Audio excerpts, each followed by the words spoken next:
Jadi kita kan sudah memasuki bulan Juni ya, kita udah berhasil closing di bulan Mei, dan arti dari closingan bulan Mei ini akan kita bahas nih di video kali ini. Kalau untuk jangka pendeknya sendiri, di sini kalian bisa lihat gue ada update ya melalui VIP group ya. Jadi kalian bisa tinggal join VIP group ini gratis ya. Jadi ini memang adalah outlook harian yang gue berikan secara gratis ya, secara real time juga. Kalau misalnya kalian tertarik ya untuk join grup ini, syaratnya gampang banget, kalian tinggal daftar OKX saja melalui link di deskripsi dan tinggal DM admin untuk dimasukin ke dalam grup ini. Kenapa gue bisa merekomendasikan OKX ya? Dikarenakan mereka di sini memiliki exchange dengan biaya transaksi yang paling rendah ya, salah satu yang paling rendah, serta yang paling cepat juga. Terus salah satu keunggulan yang lain juga, di OKX ini ya melalui satu app aja kalian juga udah bisa jual beli NFT maupun mengelola portofolio DeFi kalian, di mana di exchange-exchange yang lain belum menyediakan fitur yang satu ini. Jadi dengan menggunakan link khusus dari gua, kalian akan dimasukin ke dalam VIP group, serta kalian juga akan mendapatkan diskon 10% trade fee setiap kali kalian transaksi di exchange OKX ini. Nah, yang paling menarik di closingan bulan Mei ini ya, kita bisa lihat dari bulan Januari sampai bulan April sendiri ya, kita udah mengalami candle hijau semua nih teman-teman ya. Kemarin pas di bulan Maret ini kita hampir mengalami yang namanya bearish engulfing gitu ya. Ini kan candle doji ya di bulan Februarinya, and then Maretnya hampir, cuman deket-deket akhir Maret ternyata kita dihantam ke atas ya, langsung semacam membentuk candle hammer seperti ini. Terus di bulan April juga kita naik ya. Jadi sebenarnya ya closingan di bulan Mei ini adalah pertama kalinya semenjak dari awal tahun sampai saat ini ya kita mengalami candle merah. Nah, tetapi ini perlu diingat teman-teman ya, ini sebenarnya bukan candle merah biasa gitu ya. Kita bisa lihat ya di bulan April sendiri ya. Ini aja lowest point di bulan April tuh ada di level 26960, sementara di bulan Mei-nya ini sendiri ya, kita closingannya itu deket-deket support dari candle di bulan April, serta kita memiliki wick sampai di level 25.8. Jadi kita tahu ya, kita sadar bahwa closingan di bulan Mei ini sendiri ya udah berada di titik support ya dari bulan April itu sendiri, dan bahkan kita memiliki wick di bawah ya. Jadi untuk menyimpulkan sebenarnya candle apa ini, kalau dari gue sendiri ya, dari pandangan gue pribadi sendiri, menurut gue ini adalah bearish engulfing candle. Dan bearish engulfing candle ini ya kalian bisa lihat ya, rata-rata candle merahnya ini lebih panjang dibandingkan candle hijau sebelumnya ya. Sama seperti yang saat ini kita lihat ya. Candle hijau sebelumnya ini cuman pump sekitar 2,6%. Terus candle merahnya ini sampai minus 7%. Jadi ngehantam ke bawah dibandingkan candle hijau sebelumnya.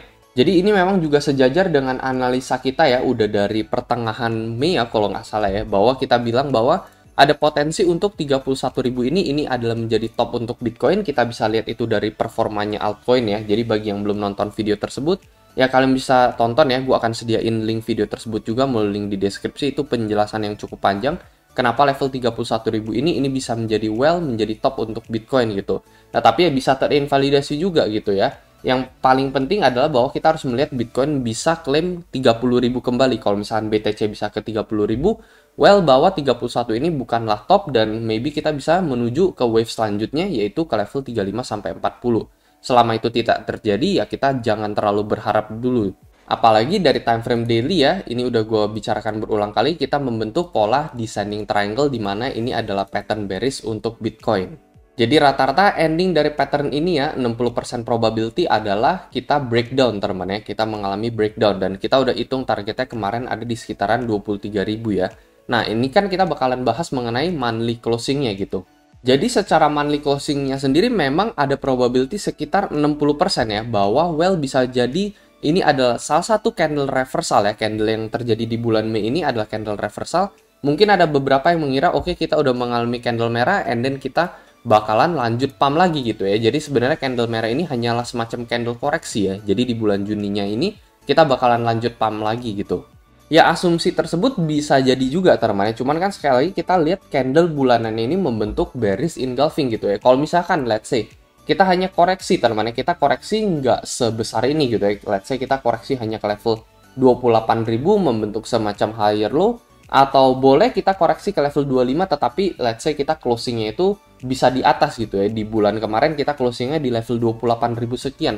Nah itu menurut gue masih ada harapan gitu ya, bahwa memang ini hanyalah sebuah koreksi wajar untuk Bitcoin ya di bulan Mei, and then di bulan Juni sampai ke depannya ya beberapa bulan kemudian kita bisa menuju ke level 35 sampai 40. Tetapi kan pada faktanya kita membentuk bearish engulfing candle teman-teman ya. Jadi ya memang dari segi kita mengalami pump, terus kita mengalami candle merah, harusnya ini adalah koreksi dan harusnya kita lanjut naik. Itu bisa jadi teman-teman, cuman ya kita pastinya ingin menunggu konfirmasi. Dan sekali lagi, ini dihantam balik dengan adanya bearish engulfing candle ya. Jadi kan kita nggak cuman analisa, oke, pump and then koreksi, harusnya kita lanjut naik, tapi kita juga harus perhatikan bahwa adanya bearish engulfing candle ini. Kenapa ini penting juga? Karena ya, let's say, contohnya aja di bulan April tahun lalu ya, ketika kita mengalami candle bearish engulfing ini, jadi kalian lihat closingannya ini ada di bawah ya, atau mendekati support dari candle sebelumnya. Apa yang terjadi? Ini menginisiasi teman-teman ya, ini memulai bear market dari level 45.000 ke level 15.000. Dan persis di bulan Mei ini lagi, ini terjadi lagi teman-teman ya. Jadi apa yang terjadi di bulan April ini terulang lagi di bulan Mei gitu ya. Bedanya jaraknya cuma beda setahun gitu. Kalau yang satu ini di bulan April, yang satu ini di bulan Mei. Ini udah contoh nyata di mana ini valid banget ya, bahwa ternyata memang candle bearish engulfing ini memiliki 60% probability untuk dia itu menandakan potensi reversal dan akhirnya lanjut downtrend teman-teman ya, sama seperti ini ya. Ini kita lihat banyak banget contoh bearish engulfing dan nggak ada yang naik ke atas gitu ya. Rata-rata dia selalu ke bawah semua ya. Jadi dari rata-rata contoh yang kita lihat ya, dia memang selalu menandakan bahwa oke, Bitcoin sudah mencapai puncaknya. Dan ini ya, candle yang terjadi di bulan Mei ini bisa menjadi salah satu pertanda reversal ya. Reversal dari bullish menjadi bearish kembali untuk Bitcoin gitu. Dan ini juga sejajar dengan akumulasi yang kita bahas dari kemarin-kemarin ya, dimana kita membandingkan chart dari tahun 2019 di sini ya.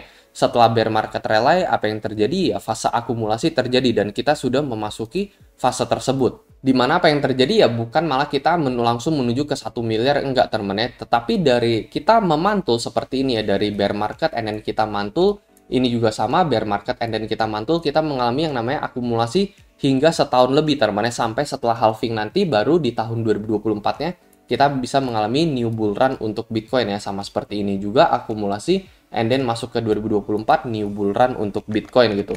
Jadi ya jangan berharap kalau misalkan kalian mengira bahwa oke, Bitcoin sudah akan mengalami bull run hingga menuju ke level 1M teman. Karena pasti akan butuh waktu ya, whaler banyak yang akan akumulasi di level-level yang lebih rendah gitu ya. Kalau misalkan di level 16.000 ini adalah menjadi bottom untuk Bitcoin, ya mungkin whaler akan menunggu mendekati level tersebut lagi untuk dia itu accumulate and then di next year-nya ya, menjelang halving, post halving dia akan memompa harga Bitcoin dan kita menuju new bull run lagi.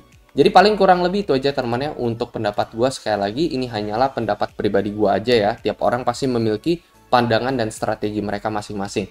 Itu aja teman-teman dari gua dan seperti biasa sampai jumpa di next video.